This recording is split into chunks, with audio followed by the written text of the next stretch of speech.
Hi, this is Roman. And Angel, And Nora, the editor. And you're listening to Cinema Strolls. the film podcast about forming an opinion and regretting it later. Or not. Or not.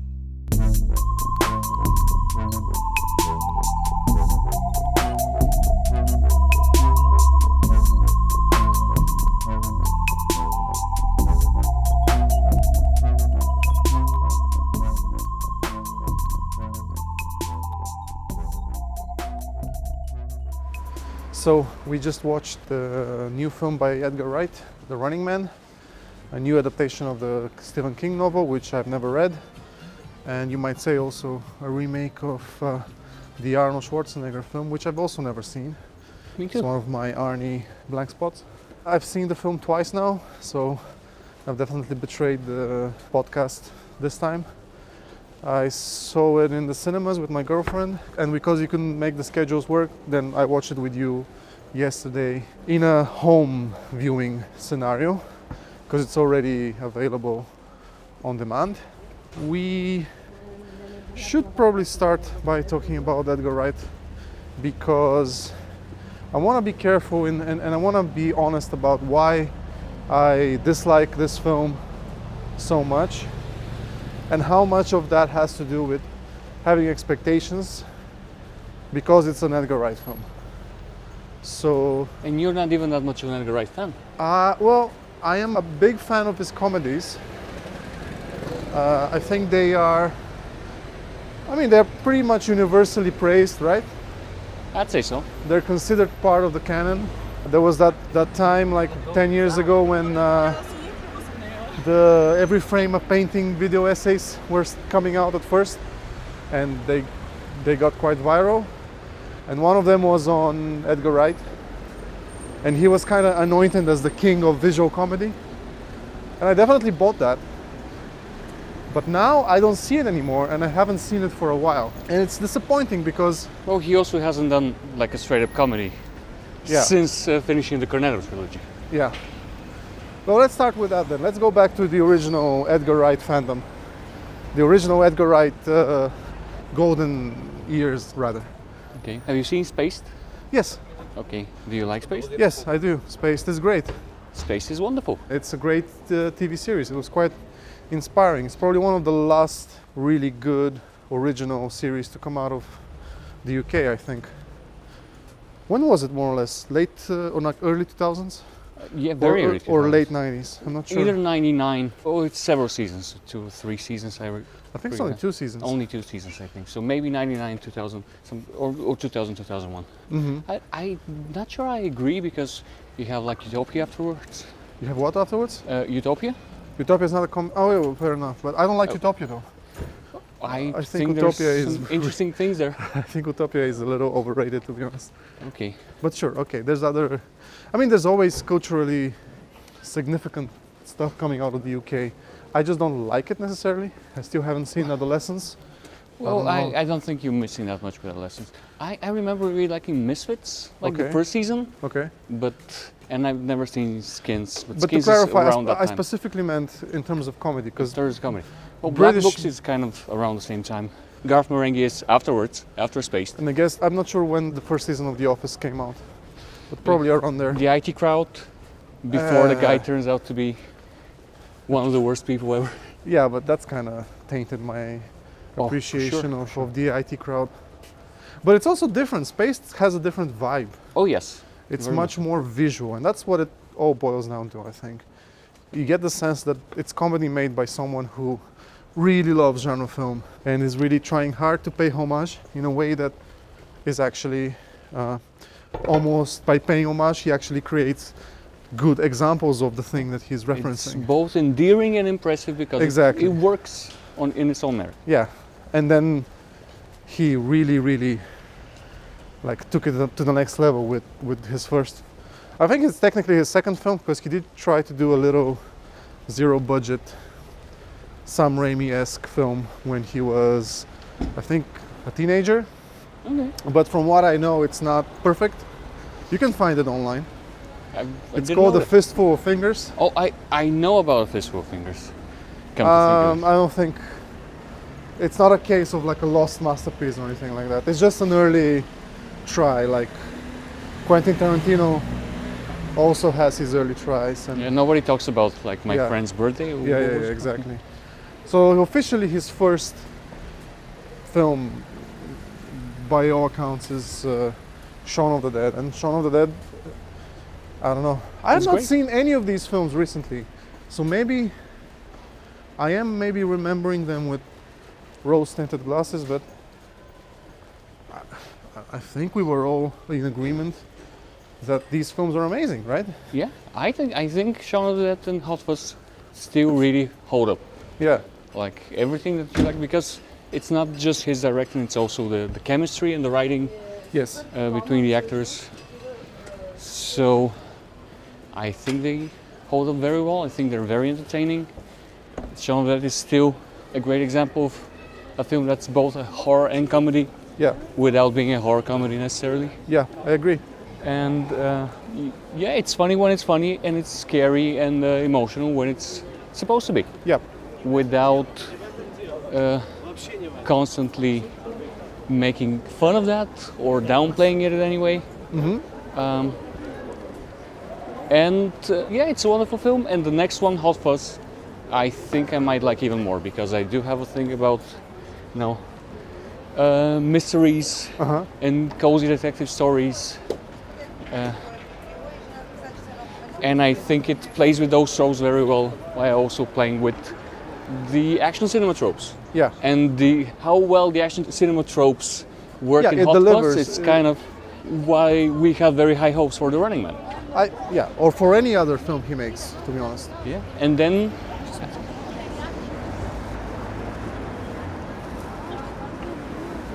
we apologize, this is gonna be a noisier episode, but it is. We really don't have time to plan for the best route, because Yeah. we kind of have a final destination that we have to get to.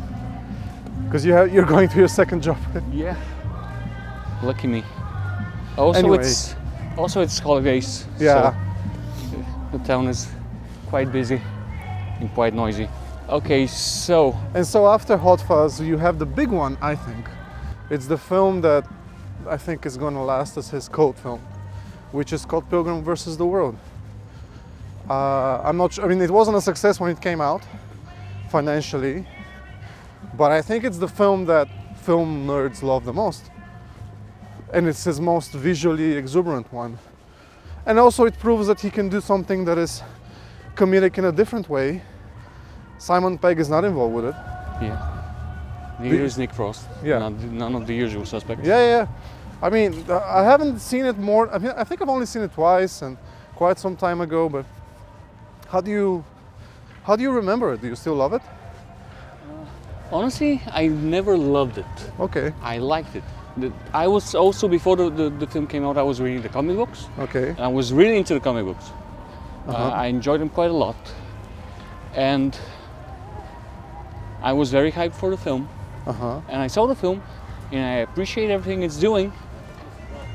It just Every never shot quite is connected. planned. Every image is specific, and I don't know. It's very impressive, I think, visually. I guess it's just not how I wanted it to look.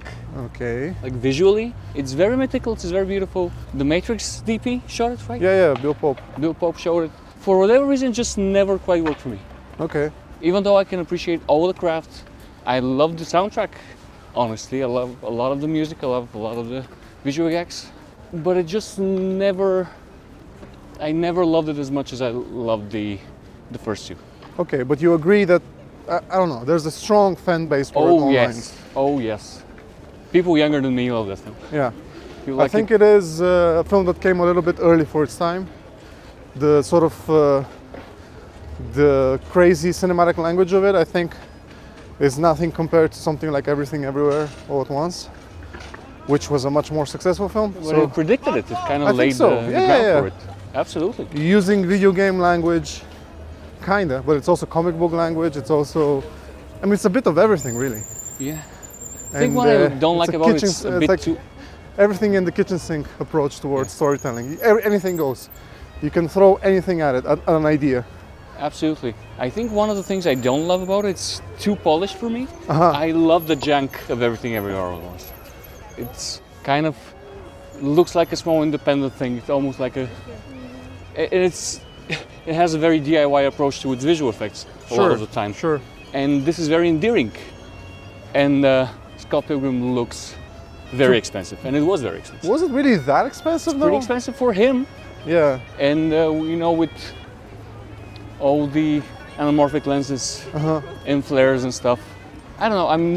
I've never been able to quite figure out why I didn't. Maybe because I was reading the comics and I just got a different idea of how I would approach it visually. Okay. I guess it just comes down to that. But I definitely would have never been able to make something this planned and meticulous and well crafted. I mean, it's also a matter of resource. You don't know what you would do if you had more resource, but sure. No, I know I would have leaned into the junk because it just feels more right for the indie aesthetic. But besides the point, very impressive film. Has its diehard fans. I can appreciate why. I think it's his big film, to be honest. I think it's so far. If I have to pick, it would have to be between that and Shaun of the Dead in terms of like movies that are like landmark movies, let's say. Yeah, and they're two landmark movies for different generations. And then he did the ending of the Cornetto trilogy. Yes. Which I think is fine. I don't mind the World's End at all. I think a lot of people hated on it for some reason. It's just not as good as the first two. Yeah, but when has the third film in a trilogy ever been the best? I know. It's very unfair. I think it's almost, for some reason, it's almost like impossible. Like there's a certain momentum that is built and then lost, usually by number 3. Yeah, I agree. Nobody's gonna say that The Return of the King is the best Lord of the Rings, I think. No, I think say some people would say that.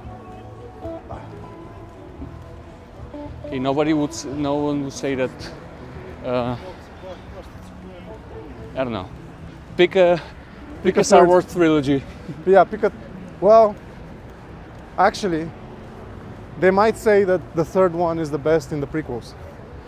Would they? I think in general, yeah. I really hated Revenge of the Sith. I saw it in the cinemas and hated it. I still hate it. You've literally not seen it more than once, I'm pretty sure. And I never will because it was the boringest fucking film I've ever seen. I love boring movies. I watch boring movies all the time. But it's okay when they're supposed to be boring. People criticize that film because they walk and talk a lot, but some of my favorite films are about people walking and talking. In space? With laser swords? Yeah, because it's subverting, man. Sure. I don't know. I know that like millennials and Gen Zs, they have their reappraisal of the prequels. I get it. Yeah, certainly better than what's happening now. It's actually made by an auteur who got a somewhat crazy auteur with too much money, which is more fun than whatever's happening now. Yeah, and he has a point in political projects in a way that I can get behind. I just don't like them. I think they're ugly and they're boring. Well, maybe someday we'll have an opportunity to talk about those films, but they actually predicted, in terms of production, in terms of how you make movies now, everything he did on those films just became standard procedure. Is now standard procedure. I agree. Like shooting in a green setting, shooting actors almost as background, or like not even background, but foreground plates that you combine. You know, shooting a scene with an actor on one side from one take, and on the other from a completely different take. Yeah, well, we still criticize all of these things. And a digital creature in between. And he changed everything. Yeah, for the worst. And he did it for the second time. Yeah. Because the original trilogy also changed everything for the worst, arguably. I don't know at least it looked impressive the first time. Yeah, but it changed cinema. It did change cinema. Irreversibly. That is true. It smells like a fire. Where should we go? Let's go through the park for a bit. Okay. So, back to Edgar Wright. Back to Edgar Wright. He was then supposed to do an Ant-Man project, which... Do you want to say anything else about The World's End, other than you think it's fine? I've only seen it once. Me too. I don't really have much to say. Do you have something specific that you want to say about it? Like something that you remember not liking, or what? It's very hard for me to describe why it didn't work for me. And I wish I would have rewatched it for this stroll down Edgar Wright's career. Okay. I just remember it wasn't as fun. I It's not as appreciated fun, some but of it. also the themes of it are not as fun. Yeah, It's about a guy who's stuck in the past. Like the protagonist is not fun. He is a very lame and kind of pathetic person. yeah. And I appreciate the role switch. Usually the man child is Nick Frost, now it's Simon Pegg, who's usually the straight man. Yeah, And I think it worked. I think they played it very well. Good casting. Just something, for whatever reason, the magic was kind of starting to wear off. yeah. And this is the first time I felt like Edgar Wright's magic was starting to wear off, because I did have all of this appreciation for it. Scott Pilgrim, Yeah. even though I never managed to love it. Uh-huh. And we skipped through the Grindhouse trailer, which is some of his best work, Yeah, I whatever. think. I don't know, I love it. But yes, next, He was did- going to do an Ant-Man film. It didn't work. Apparently, he was really traumatized by the experience of trying to do something in the Marvel setting, I guess. And then he did his first non-comedic film, which is Baby Driver. And boy, when we watched it, I did a lot of, I put a lot of work into liking it. I remember I did a lot of, I definitely convinced myself to see the good sides of it. Having rewatched it somewhat recently, it's really lame. it's I'm pretty sorry, it's a pretty lame movie. And the whole premise of having action that is synced up with music isn't even, I feel like an asshole saying this, but I don't think it works throughout the whole film. I think there are sections where it really under-delivers. It's really a lot less of that than I expected from memory. And the music is supposed to be the thing that gets you to watch that film. The whole premise of, like, basically the character listens to music when he goes out and about being a getaway driver for thieves. And everything synced to the music. And everything is synced to the music. But there's a limit to how much you can do that in a non-CGI, non-digitally tweaked production. So it's really, yeah, it's there, but it's not there to the crazy extent of something like that one music video by Michel Gondry. Which obviously, the Star Guitar one? yeah, which obviously would be a lot more expensive to do, because you would actually need to use CGI to do it in order to really control the environment. Such as it is, it's really not that impressive. And because it's not a comedy, It's kind of stuck between what genres in a way that it wants to be a pure genre film, and it wants to be cool, and it's not cool, it's lame. And I think, weirdly, even though he's really good at doing both things, when he's doing both things, seems like when you remove the comedy, the other side of him starts lagging as well. Like, it's not as good visually as you would expect. He's not a very good pure action film director. Except he kind of pulled it off in Scott Pilgrim, so I don't know. It's like, maybe just the basic premise and the lead character I thought were kind of they were boring. kind of lame. Yeah, I've only seen it once, but every time I go back to it in my mind, yeah. it just feels lamer and lamer.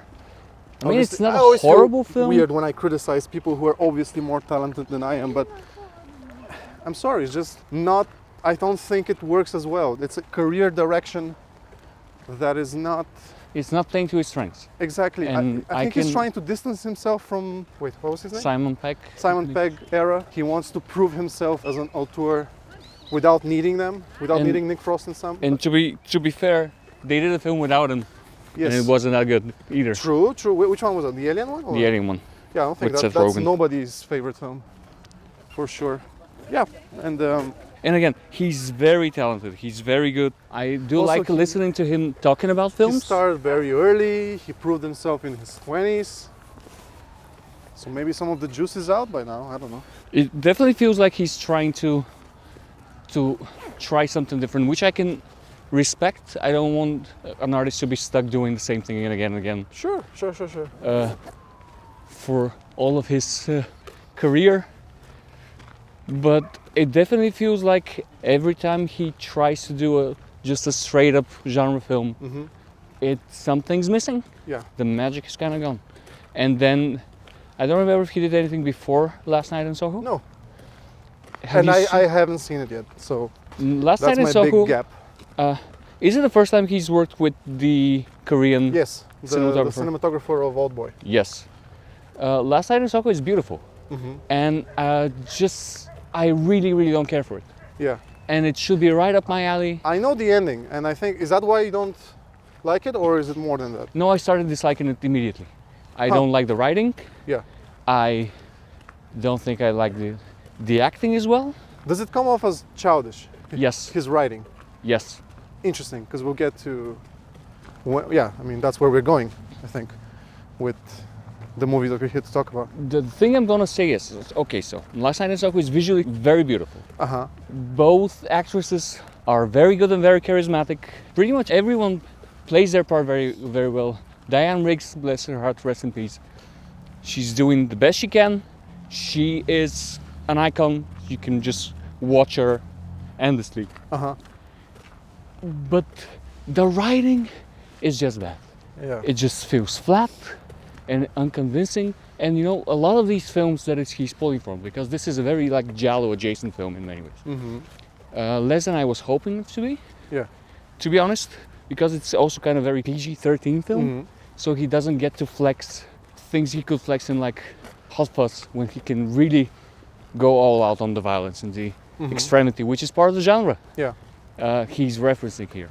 Yeah, it just felt very childish and very unconvincing in surface level in a way that's very disappointing to me. It's very well crafted. All of his films up to now has been very well crafted until we get to what we're going to talk about now. But one thing I'm going to say, going into The Running Man, I feel, to me personally, that up to its very obvious faults, it was his best kind of pure genre thing. I think it's a straightforward kind of throwbacky action film. It's kind of a dumb film that's not trying to... I would agree with it, except I would say the very opening was also cringe. The actual first several minutes. I didn't mind the first scene. With him asking for his job back? Yeah.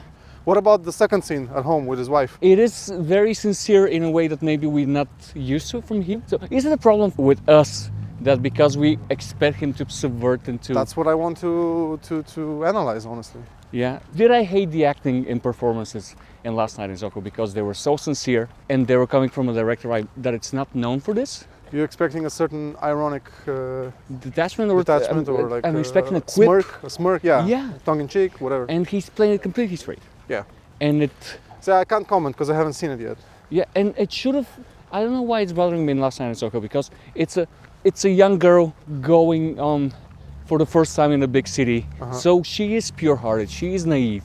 So all of this should work in its favor. But I just immediately didn't buy it. I just immediately had this feeling that this is like surface level and amateurish. And I'm sure you're right. I will see it eventually. I don't know. Let me know. I'm starting to wonder if it's just my prejudices, what my expectations from this director are. I think I can definitely admit to having prejudices towards what this filmmaker, in my mind, was supposed to be, because he has been so overpraised in the film bro circle, which I'm trying to not be in anymore, but he was anointed as the visual stylist and the guy who does visual comedy, and and Tarantino praised him. Tarantino has been praising him continuously for 20 years. Yes, we were all rooting for him to get his big break. Yes, and he kind of never did. I mean, he has his cult films, but Scott Pilgrim, it needed like 10 years to grow a cult following. So it wasn't the thing that he needed to big push. Proper hit. Yes, he never and got to the level. People were rooting for him. You know, when he did Baby Driver, he did a long interview with Christopher Nolan. Christopher Nolan asking him questions about Baby Driver and being very nice about it. I'm not sure. Maybe he likes it. I mean, he has a very strange sense of humor and very strange taste sometimes. It's possible. I just think that Edgar Wright as a personality is very likable, at least as far as we know. I mean, the online presence of Edgar Wright, it's a little bit akin to Kevin Smith in terms of like he's somebody who people associate a face with the name. and he is And a voice. not to the extent of Tarantino or Kevin Smith, but he is a voice. Yeah. He's a personality. And he's somebody who very obviously loves cinema. Yeah, undeniably. He's one of ours, you know. Yeah, exactly. In the same way that Tarantino and Kevin Smith are one of ours, by which we mean white people white nerds who made it. White nerds who love genre films and who made it. And who got money out of it, goddammit, and got success out of it. But getting into The Running Man, you say that the first part was a good overall action film. Yes, it's It's not up still to... empty calories though. Oh yes, but I just immediately understood that it's going to be empty calories. Yeah. I actually, for most part, I think the film was better than I was expecting it. I was kind of dreading this. So the thing that bothered you was it the ending where it actually tried to have more of a point, I guess, or? Well, the whole thing is very post Squid Games, and the whole thing is very trying to play to the zeitgeist of Lip service. lip service kind of to. Lip service. Absolutely surface level criticism. Yes, but we grew up on movies like that, That is true. and that's but why I are didn't those mind films- it. That's why I didn't mind it, and that's why I was even kind of impressed that for the most time he managed to get in his Edgar Wrightisms. You think so? There's a lot of his signature little stuff, not enough to elevate it, but come to think of it, There's a little he bit. was Yes. without a great script. Uh-huh. All of these kind of quirks are neat, Yeah. but nothing more than a True. They're not A pleasant distraction. They're not the essence of. they're not the essence. Yeah.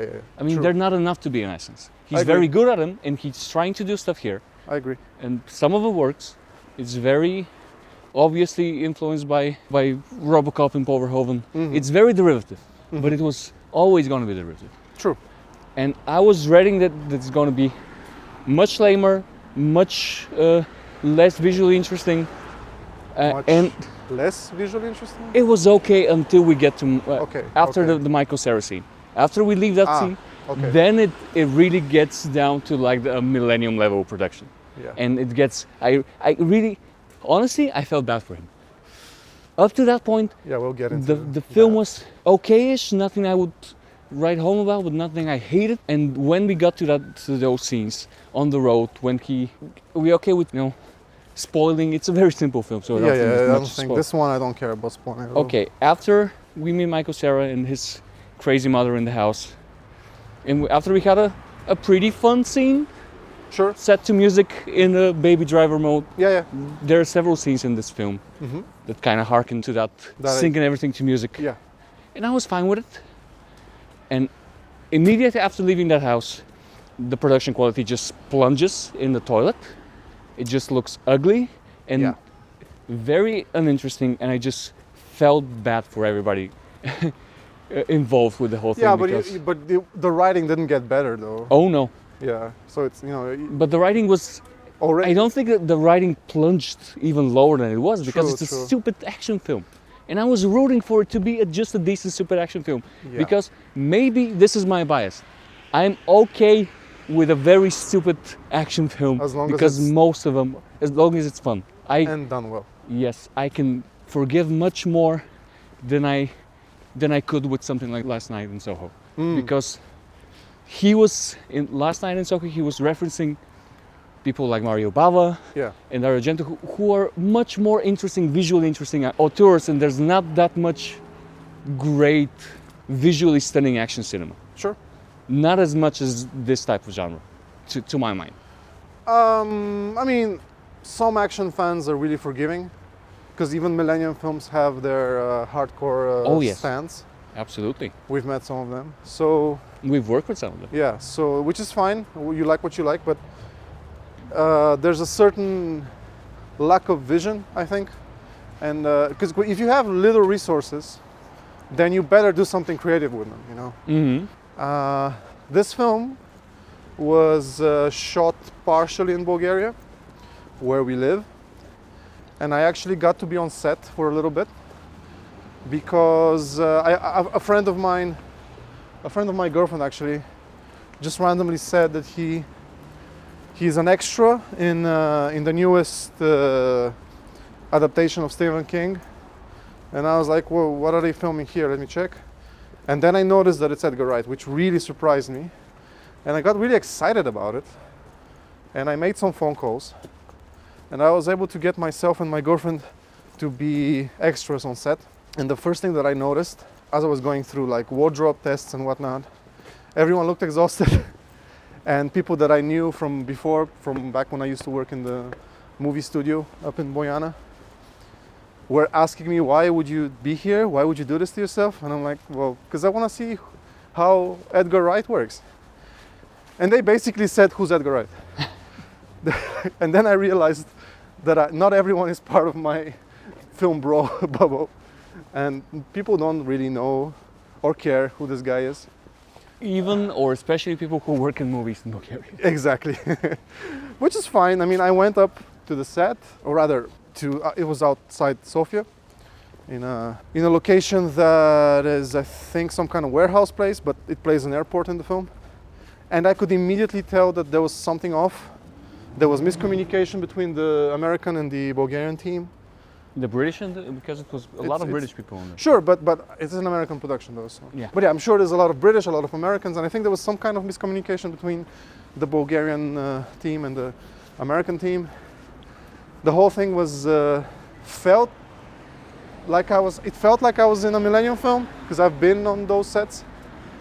And when we watched the result, it looked like a Millennium. It looks like a Millennium film. And I don't know what happened, because it's not like, I don't think that he had to do reshoots and change the entire ending, because there's an earlier scene that is also shot in Bulgaria when he is in the hotel and he leaves the hotel and he's hanging from a building. Yeah. That's shot in the Bojana. Oh yeah, it's very obvious to us. To us, yeah, but to most people it wouldn't be obvious. Yeah. And that scene was fine, I guess. Yeah. You can, if you look at too hard, you can see the compositing. You can see that. You can see the composing in any film, though. It doesn't look more. No, actually, the scene where he escapes from the hotel and then the kid stops him and they talk in a little back alley. That to me felt very much like a backlot. Yeah. But obviously, that's because I know the exact backlot. Yeah. Also, when he was in the back, the trunk of the car, that whole thing was a bit too rushed CGI. Yeah. It was not up to his visual standards. Yeah. So I guess there were some budgetary problems there. The scene that I shot was shot in March of this year. And here's the movie coming out. So this was a rush production. And boy, can you tell when we get to that point. Yeah, let's get to that point.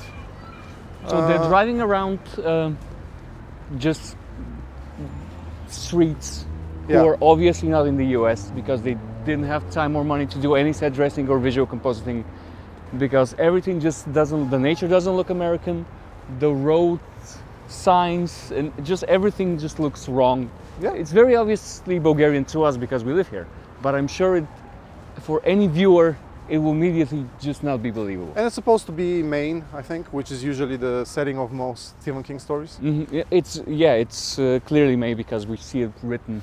Yeah, and I think they drive by, or they mention Derry. I'm pretty sure Derry, Maine appears. I mean, he point. had to. Yeah, he sure, had to. That's fine. But it just doesn't look right. The lighting is very overcast and flat. It's just not visually appealing. There's some shots from like a GoPro or something when they're in that buggy, and it just, the quality of the picture just immediately goes out the window. And I only mention this because the rest of the film, it's shot anamorphically, seems. It looks okay. It looks okay, sure. It's well lit, it's well framed, it's nothing amazing. Last Night in Soho is much better visually. I can imagine. But I was dreading that it's gonna be like that leg of the film the whole time. And it wasn't. It was just, but it was like 20 minutes. Pretty long though. It was long and it was very, it looks like it was salvaged in editing. Yeah, it absolutely. I just feel bad for everybody involved. Do you think, so would you say that the action scenes before that were better? Yeah, it's nothing spectacular. Nothing spectacular. You expect more from him because he's done better. Yeah. Even in Hot Fuzz. And this one, the action is just serviceable.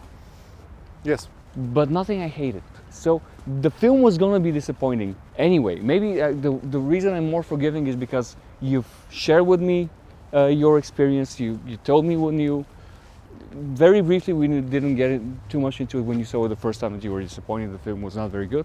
So I was dreading that it's going to be just horrible, and it wasn't. It's not just horrible. No, it's not. It's not just horrible. It's empty calories, it's fast food, but it's a stupid action film. So I'm fine with it being good. Yeah, but I'm pretty sure neither of us would have watched it if it wasn't directed by Edgar Wright. Oh, absolutely. This is the only reason we cared to see if he did anything interesting, and he didn't. Yeah. It was, for the most part, well executed, and then something happened, the money ran out, or they ran out of time, or whatever. I think they ran out of good locations, because the location where I was at, the big crowd scene, is the scene where Richard stops the car and takes a megaphone and talks to the villains, and you see a bunch of fans behind him. I'm one of those. And then he threatens that he's going to blow everyone up. Yeah. And everyone starts running. I'm one of those. I had to do it like 10 times. They were really pushing those extras. Some old people as well, but I don't know. I mean, it is what it is. Being an extra is terrible work. I only did it because I wanted to see Edgar Wright, and there you go. I saw him. But So at his lowest point of his career so far. I saw Edgar Wright at his lowest point. As we've But seen most famous people. We've seen Nicolas Cage at his lowest point, and he came back. Yeah. So you never know. That is true. I did take an interview from Nicolas Cage for the behind the scenes of maybe one of his worst films. I maintain that it's his worst film, Yeah? because there's nothing even to like about in terms of it being so bad that it's good. Yeah, and I guess that behind the scenes material will never surface. It might be. I actually checked. There is a Blu-ray. Because I filmed it and you did the conversations. Yes. There is a Blu-ray. Well, now I gotta buy the Blu-ray. I'm gonna have to buy, I guess, if I want to do this to myself. But it says in the back of the Blu-ray, it says includes cast interviews. Oh wow, So they are there, they are there. but nobody's gonna rip them and put them on YouTube. So I actually have to buy Ah, the Jesus. Blu-ray for the worst film Nicolas Cage has Yeah. ever done. So any fans who would like to see our previous work, you can buy the Blu-ray for 211. 211. One of the shittiest films ever made on so many levels. Oh yes, oh yes. Except, I guess, it's not really, I mean, also a very inconsequential film. So there's only so much anger that you can have for it, because it's not like a big deal. Oh yes, movie. it's just not worth It's just a fart in the wind, but entertaining ever. For it's a movie any made for reason. no one. Yes. So it is very sad Yeah. in that way. And when, in the scene after the Michael Cera scene, when they start driving around in the overcast mountain area, as you said, I actually got 211 flashbacks. It actually reminded me of some shots in 211. Yeah, you've done a lot of behind the scenes for films back in the day. Yeah, but most of them were better than 211. I mean, not Even the better. Rambo. I mean, I guess technically. Technically, it was Rambo is a better. Rambo: Last Blood is a better film than 211. on many levels, it is also just abhorrent and bad. It's one of the worst American films in recent years. It's one of the most problematic and racist things ever made. No, not ever, but to come out of a big studio, man, I'm just burning bridges with this podcast. Hey, you're allowed to have a. We will do, at some point, we'll do a Millennium episode. I'm sure. And then we'll know that those bridges have been officially burned. I mean, I like a lot of people up there, but you know. Anyway. This film Nobody looks there- cheap. This film looks cheap. Let's say that nobody in Millennium has any illusions of what type of films they're making. Well, nobody in Bojana, the studio, the Bulgarian studio that services Millennium Films, nobody there has any illusions. And yeah, I mean, this film looks as cheap as a bad Millennium film. And if this was 20 minutes of this film look as cheap as a bad sure, Millennium. okay, fine, Let's be fair. okay. I feel like for a lot of the time, So when he gets into the plane, does it still bother you, No. or is that part more or less okay? more or less okay. And then there's another scene afterward in a shop Oh, yes. supermarket, That which really bothered was you. insane Yes. because it wasn't set dress. Yeah. So The movie forgot that it's set in the future. yes, the moment they leave that house, even maybe before that, any pretense that this is like very futuristic, it's only in like the first 20 minutes. So I feel. It does feel like the first 20 minutes has like a proper Hollywood budget for a Yes. tentpole movie, and then something happens. Then they ran out of money. But that's not how productions work. We Maybe- may never know. Maybe the entire Bulgarian section, including the good part, is a reshoot. Because isn't it weird that, okay, this is as good a time as any to talk about the plot of the film. Please, what is the plot of The Running Man? Are you chewing right now? Yes. All right. Okay, so in the Running Man, it's set No, I'll get to it. Give me more. Okay. So The Running Man tells the story of Glenn Powell playing, Richards. Richards, who lives, and it's very awkward to To say. say Richards lives. Yes. Yeah, it's very awkward to to shout it yeah. in a crowd.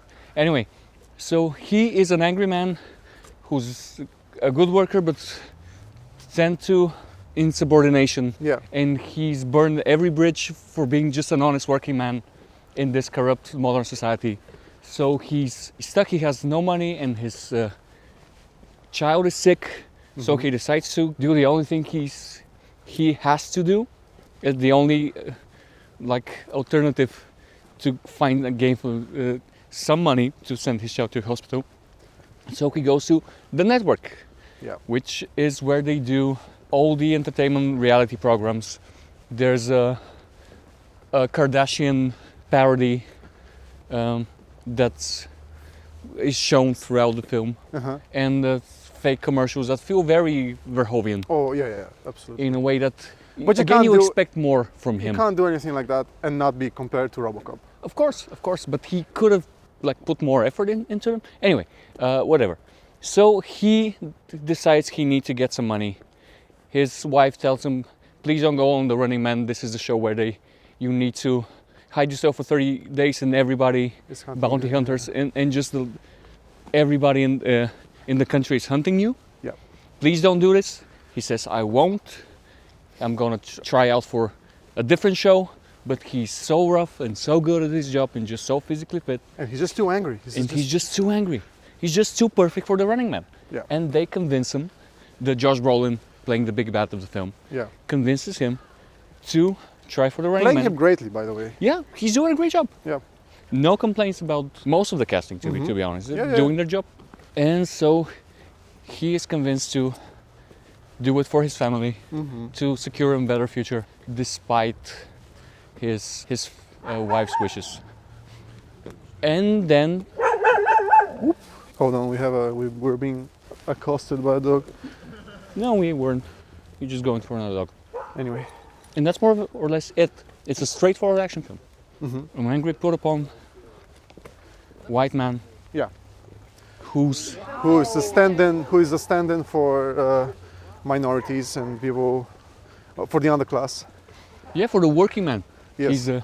He's the working man who's honest working man who's not allowed to exist in this. And he's pro-union, they mention it. So he is pro-union. Yeah, which I think is really his big sin. And probably. His wife is black. Yeah. So, and he's being held by black people in his struggle. Yeah, lip service has been paid. Yes, so it's not gonna appeal too much to the MAGA hats. Sure. It's not.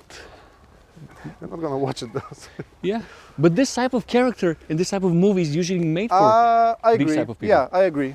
The thing that we've come to associate with pure American action films, especially the ones made in the Reagan era, definitely appeal more to a right-wing kind of audience.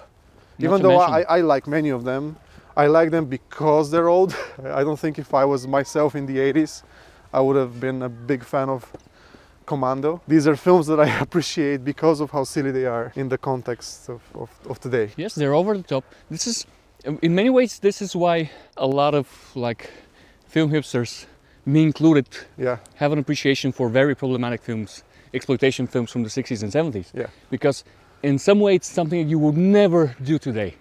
Yeah. Not in they couldn't make Blazing Saddles today. Yeah. Kind of lame. You actually couldn't make this film today. You actually would not allow yourself, if you're a decent person. You would stop yourself from making this film. You would stop yourself from making something like this. Yeah. But it's, as an artifact of a previous time, it's fascinating. I agree. Even some of the worst, most vile films are fascinating as an artifact and piece of history. But then some of them have accidental qualities, such as Bennett from Commando, for example. Oh, yes. Who, I don't think anyone involved realized that he's a queer-coded, obsessed with Arnold. Oh yeah, character. Bennett is a queer icon. Yeah, I agree. With his little tank top and or whatever just cropped thing. yeah, whatever he's wearing. So sometimes these movies do take on a quality over time. Yes, and we need to address the fact that we can cut it out, of course, but I feel like we need to address the fact that a lot of the jingoistic American films Uh-huh. were made by Canon, by by Israelis. But yeah, So they were playing very much into the jingoism. I agree. Menahem Golan actually got an Oscar nomination for Israeli film about I think it's based on the Entebbe incident. I don't think I'm Which familiar with. it's when Palestinians kidnapped an airplane, and they had it land in Uganda, Mhm. and the Israelis did like a rescue operation. And this is like a big story of like Israeli pride that has been done into movies many times. So Menahem Golan, a person who is associated with trash action films, actually got an Oscar nomination for Best Foreign Film for something based on that. Yeah, it makes perfect sense. Yeah, for the time, yeah. Also, he had this sex comedy thing, Lemon Popsicle? Lemon Popsicle, which was a big hit in Israel, and I think it traveled. There's Yeah, many but parts. that's just like a silly Porky's ripoff. I think. Also, the musical, The Apple or whatever. Ah, yeah. Let's not forget that one. I haven't seen it. Well, I haven't seen the whole thing. I've seen bits and I've seen videos about it. It's kind of fascinating. And, Canon are fascinating. Later on trying to legitimize themselves, Much like Millennium did for a bit. yes, then thought better of it Yeah.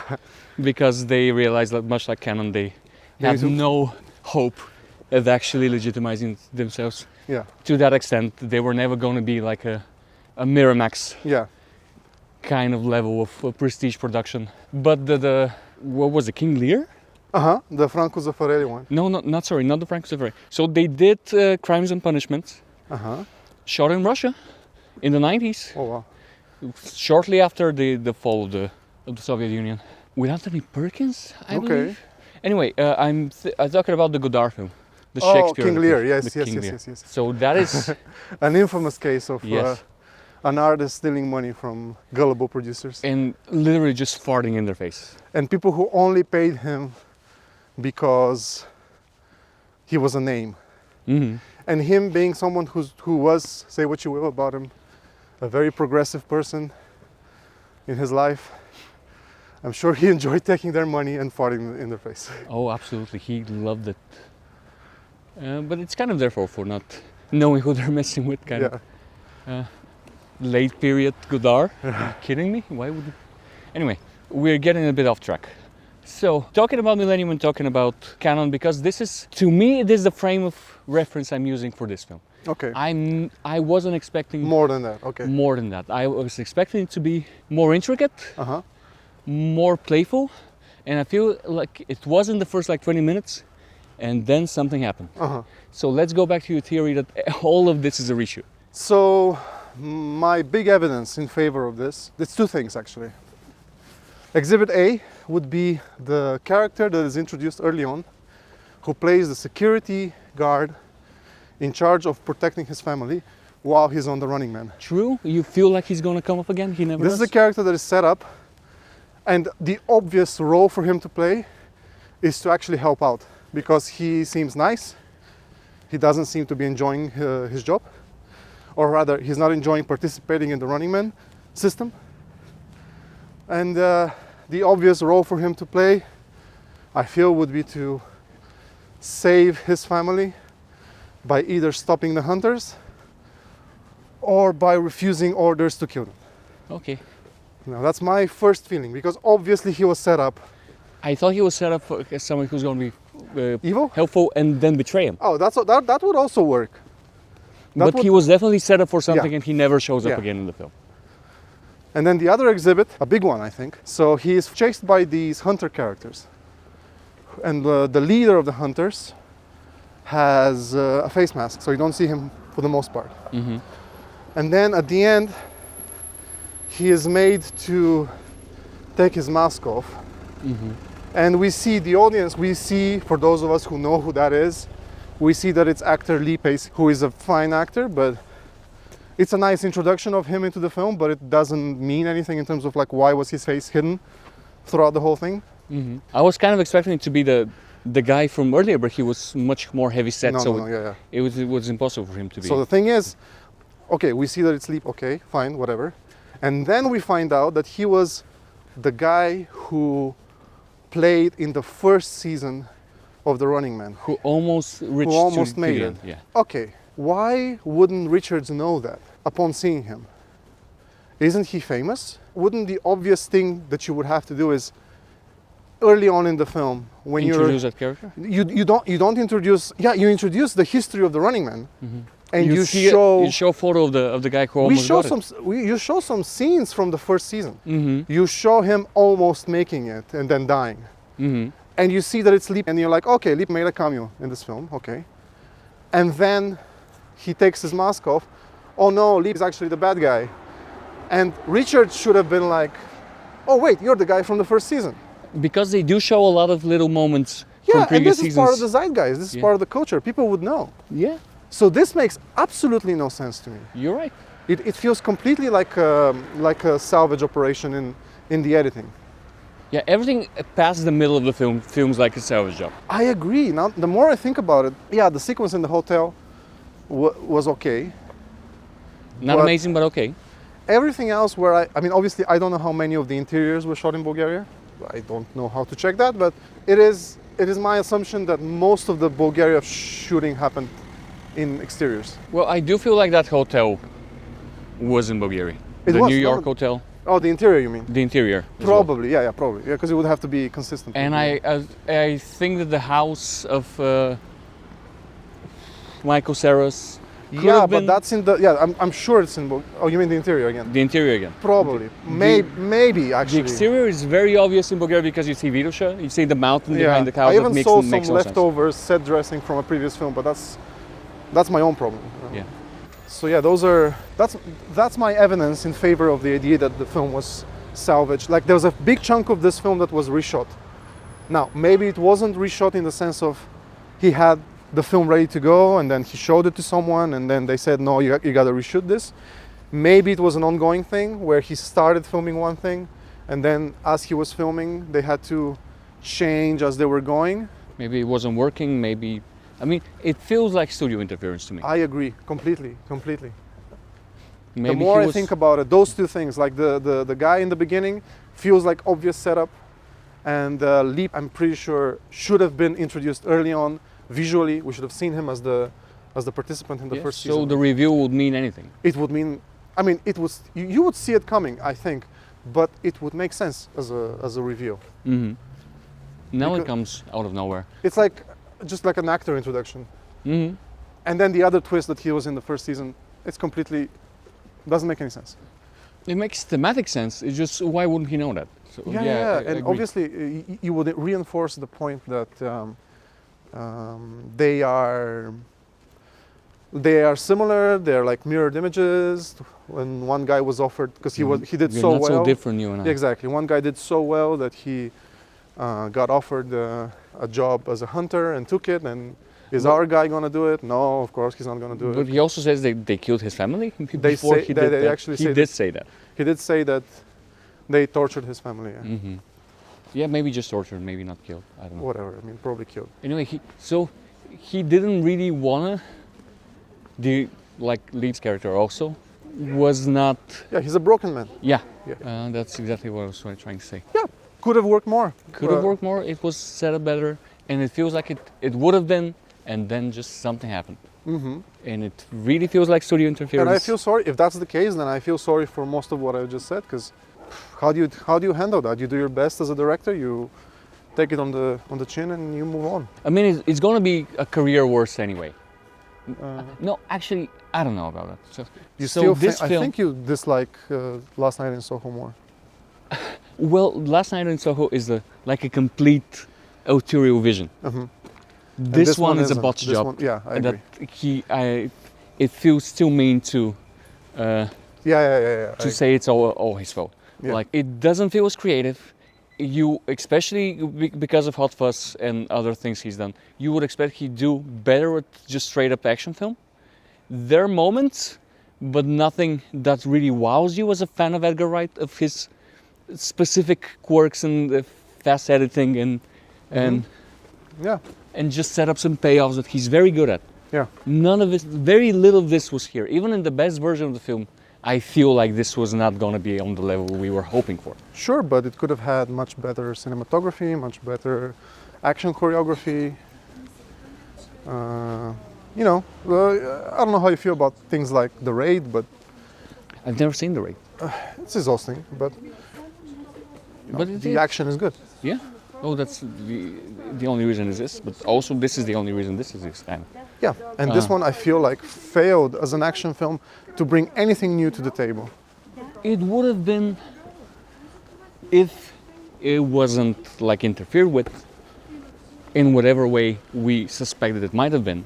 If it could have sustained the level of production it had past its middle, let's say, or a bit afterwards. It would have been a fun little action It would have film. been a fun little inconsequential action film, Okay, sure.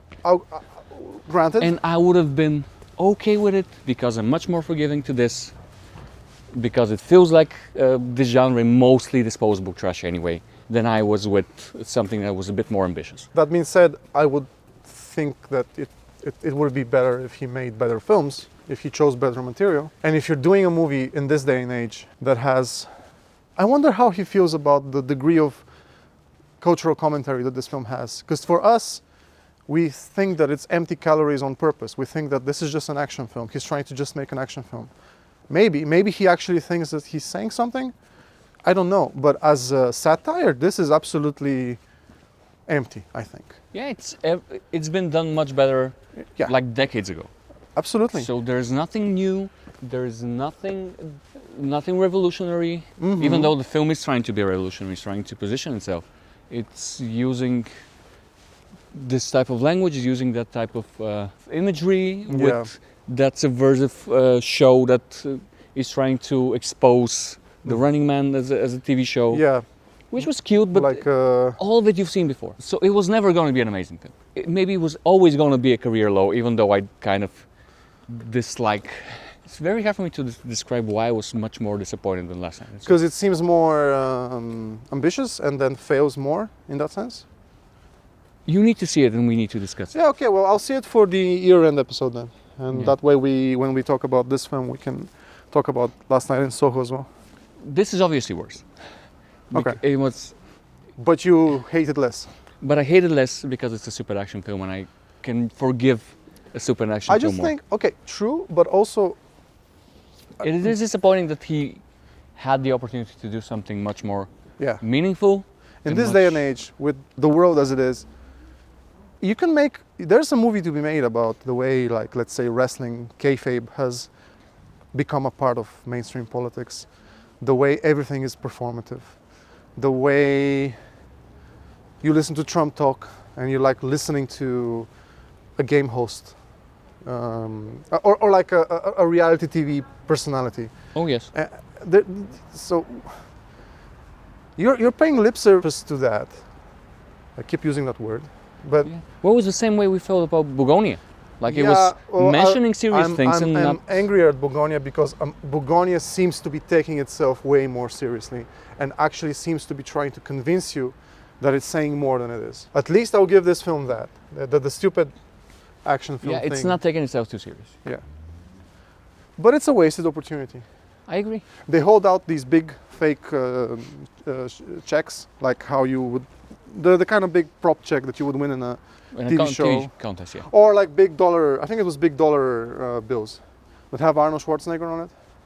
I didn't notice that. Yeah, it was Arnold. Oh, okay. Yeah, maybe because you watch it on a TV. See, the Mm, medium is important. I agree. But that's obviously a cute reference to the original film. But I'm thinking, okay, what would they put Arnold on the bills in this world? Is Arnold the president? Arnold can't be a president, first of all. Sure. But also, he's a Republican, but he's not like a known right winger. Yeah. Not to the degree that anyone in the leadership of America is today. He's denounced a lot of it. Yeah. Whether or But not he's sincere about it, I don't know what's also, happening inside I his don't know soul. if you check his conduct during his time as a senator.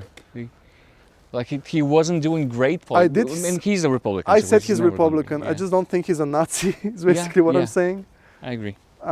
And then he gets in a cab. Richards gets in a cab and he says, "Get The me Obama- get me to Obama and whatever street." Yeah. I'm like, well, would this world have a street named after Obama? Well, this world is not a fascist world necessarily. It's just like a very It's just a capitalist late stage capitalism world. to an extreme. Yeah. So Okay, well, honestly, having like an Obama street, Obama Boulevard makes perfect sense. I guess. Okay, maybe, but I mean, it's full of it's not so overtly right wing. It's not so overtly like that MAGA would and have been Trumpian. interesting to delve into. What if these execs and these super rich people fancied themselves to be liberals? You know, what if that was almost a twist in the film? Yeah, you know? they're Like, all shit lips. exactly. That's something that you can work with. Yeah, I mean, There's it's so many not not there. It's just not. There's so many angles that you can take on this. Yeah, and maybe he was trying to, and maybe something happened. Maybe. We will never know. Maybe. I doubt that we will ever have the full picture. It's going to be many years until he feels comfortable about saying it. I think this is a film he's just He trying wants to get it out there and Yeah. move on with his life. get behind himself and Yeah. just move on. It is a bit sus that this film was being shot in late March, because I remember it was right around my birthday. So March 22nd, I think it was like a week before that. And it is now, And it was like several months ago. yeah, it was released I think in November. Yes. And Okay, now so it's, yes. last month. Well, that seems time like a of recording. tight schedule. Oh yes. That's not normal. No. And a lot of those shots that I was in, they do have a little bit of CGI in them. There's background replacements. Mm. So I a moment of silence for whoever had to work on that. But it looks for the most part okay. None of the visual effects were overtly terrible, I No. think. What made most impression to us, Uh-huh. more impression to us, Yeah. is how little of it there was after a certain point. Yeah. You would look, it just looked like, It just Soviet looks like panel Soviet. buildings. Yeah, you can see there's a shot where you see Vitusha Mountain and you just see, I recognize the certain buildings in the background that you would never see that in America. Yeah. But maybe it's dystopian America, maybe looks like Bulgaria. Maybe that's what's, Just community housing. I mean, Yeah. they did have this huge things like in the. Again, we're something we've talked about. We are not Americans. We are surely not. by now people realize that we're Bulgarians. I mean, we don't not being part of that culture. Maybe I'm Yeah. going to say something wrong now, Yeah. but don't they call them the projects? I mean, back in the Yeah, but I'm 70s not- when Trump I'm not sure you're had all supposed to those- call them the projects, but yeah. I know how to. Yeah. These huge community housing. Community housing. It Like in the also- 70s in New York, they kind of look like You have the the same panel in the blocks UK in the, as well. Yeah, they yeah. do look like the panel blocks. I agree. And you have the same ones in the UK. Yeah, Council housing. yeah, exactly. Yeah. So, but you could have said dressed just a little bit. Just maybe it wouldn't be that obvious too. No time, man. No time. Like, Yeah. it's a tight schedule. This is just bonkers. They must have taken that footage from the card on the day they shot it and just ran straight into the editing room. Mm-hmm. It's insane. Good on them that it really doesn't look as bad as some Millennium films. So it's a very inconsequential and forgettable action film, and I'm sorry that it was made by Edgar Wright. That's all I can say, and I hope whatever he does next is much better. From what I understand, his next project is supposed to be a remake of Barbarella. Barbarella? Oh, he's the one who's doing it? Hasn't there been several attempts to do it? I certainly hope it's better. It was supposed to star Sydney Sweeney, but I don't think that's happening anymore. I mean, she would have been perfect. She's still the kind of obvious perfect. Yeah. choice, certainly by certain metrics, but I think she is slowly getting cancelled, I think. Yeah. Oh, she slowly cancelled herself. And yeah, that's it. This is because the Hollywood liberal bias who wouldn't allow a hot blonde, red-blooded American girl to just be, a Trumpist. They're canceling all the Republicans. They will not allow her, even though she obviously has the best genes. What a world we live in.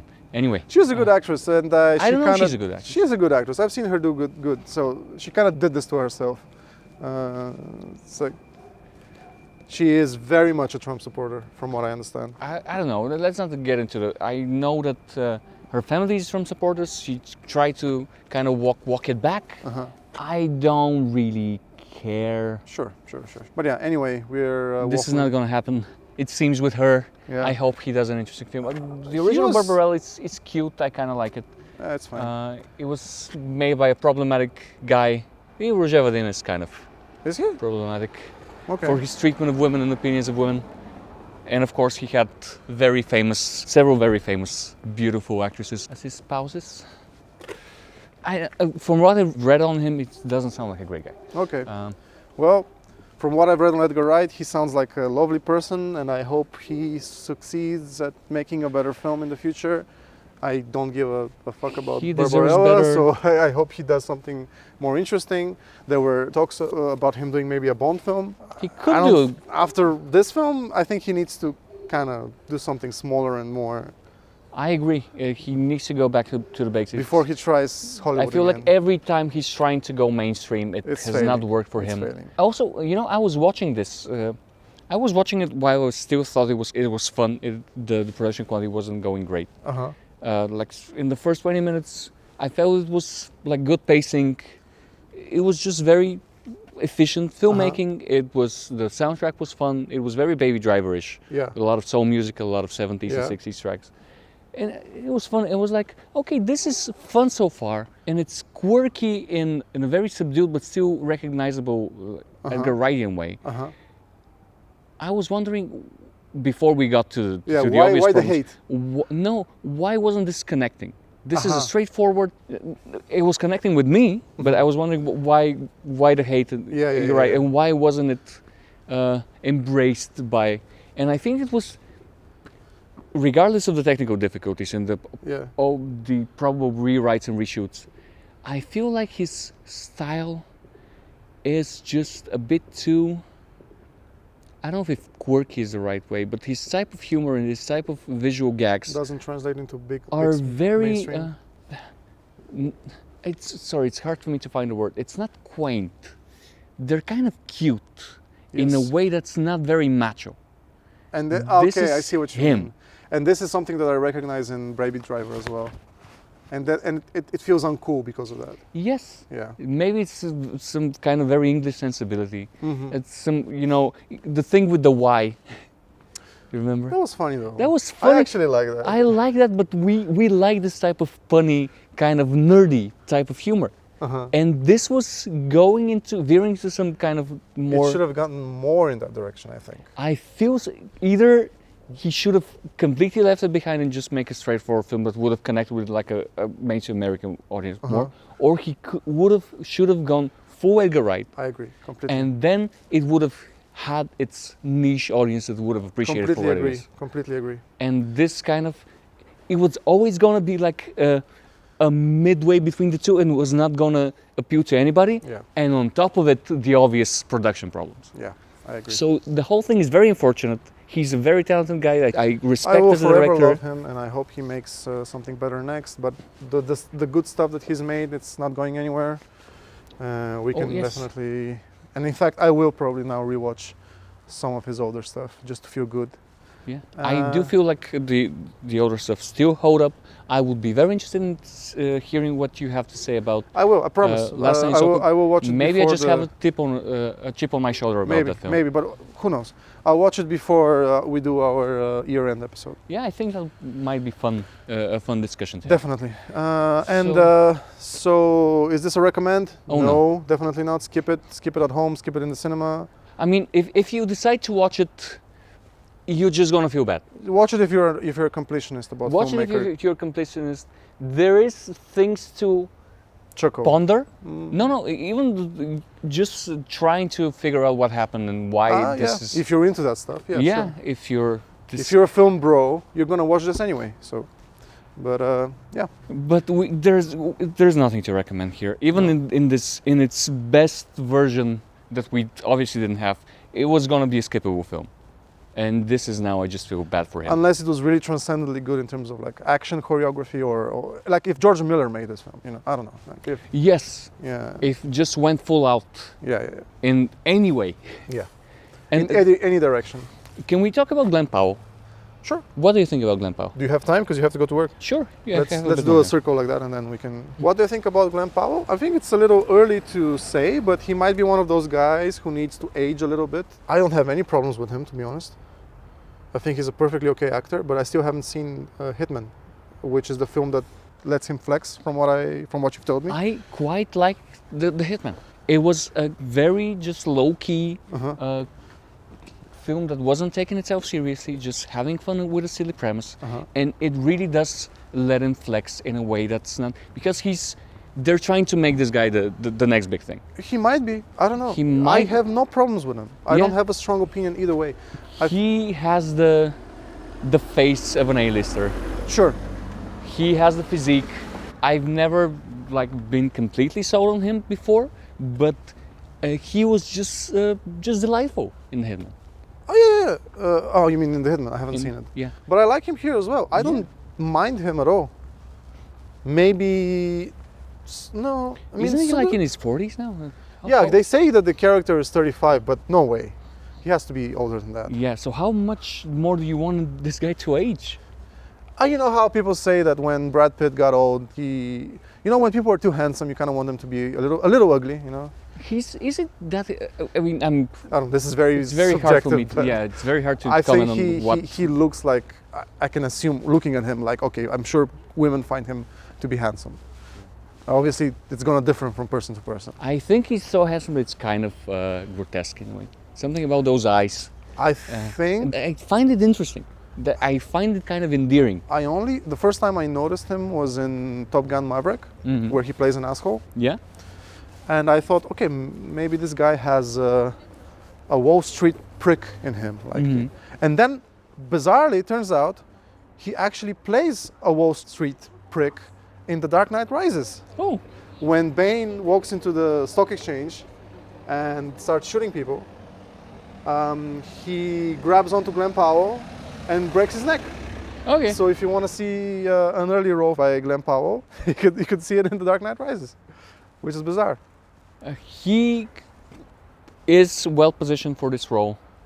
He is well positioned to be like a Jason Tatum-esque action guy. He has more to offer than that, so I hope this is not. So what about upcoming Luca Guadagnino, maybe won't happen, remake of American Psycho? Is he supposed to be the one who's No, playing? but could he maybe play it? I think maybe he could. Because He people are has talking the plastic about, face. Yeah, people are talking about Austin Butler, and that's one actor where I'm fuck still not convinced. I don't like I'm it. not on board that project yet, but I think Glen Powell might be interesting to see him play. After the Hitman, I think he could be able to do a Patrick Bateman. Yeah. He has the look for it physically. I think it's possible he has the range. I think so. Oh, yeah, we'll see, but obviously. And I don't want to like hate on Austin Butler. I just never seen him in anything I liked him in. Yeah, I see what you mean. I'm sure we'll be proven wrong. Maybe, I don't know. There was some press about how he stayed in character, and whenever I hear about people who stay in character outside the film, I just get reminded of Jared Leto. Yeah. I get Jared Leto vibes, but Yeah. maybe I'm completely wrong. So, apologies to Austin Butler. Yeah, but, I don't know. I just find a not very compelling screen yeah. presence. I think Glen Powell would be a good Patrick Bateman, and also people really, really, really wanted him to play Batman in the upcoming James Gunn universe, but that's not been announced. It's just speculation. I see it. He could do it. I think so. Also, maybe he can just play, straight dramatic roles in grown-up movies. That's also an option that he has. Well, they're not going to let. He's too handsome for that. Yeah, he's stuck. Yeah, the other rumor was that he was supposed to inherit the Mission Impossible series, which I'm sure inevitably we will get another one of those. Oh, yes. But it is naive to believe that anyone will ever inherit the Mission Impossible series. Not while Tom Cruise is alive. He's going to run into the ground if he has to. That series ends whenever his parachute doesn't open. Yeah. You know, so anyway, The Running Man is not a recommendation from me. Me neither. I didn't hate it, but it's But nothing there to see. Edgar Wright overall it's a recommendation, and I hope to see better things from him in the future. I wish him the best. I really hope he gets to bounce back from this, maybe go back to basics. Not necessarily do what people want from him, just do an indie thing when he can be playful. Exactly. And that's my it. wish. That's it for today, kids. I don't know in what order this episode will come, but very soon we'll do our year-end stroll down memory lane where we talk about previous episodes and whatever we missed or disagree with or whatever opinions have changed. And then we will have a season break. So until next time. Bye-bye. Bye. Cinema Strolls is an independent podcast brought to you by Hot Potato Studio. Hosted by me, Roman Pesarov. And me, Anglo Radev. Production, graphic design, and editing by me, Noura Al-Kadri. Music by Angel Radev. You can find us everywhere at Cinema Strolls. Follow us on Instagram and support us on Patreon and Ko-fi. Listen to us on Spotify, Apple Podcasts, and YouTube. Make sure to rate us, it really helps our show.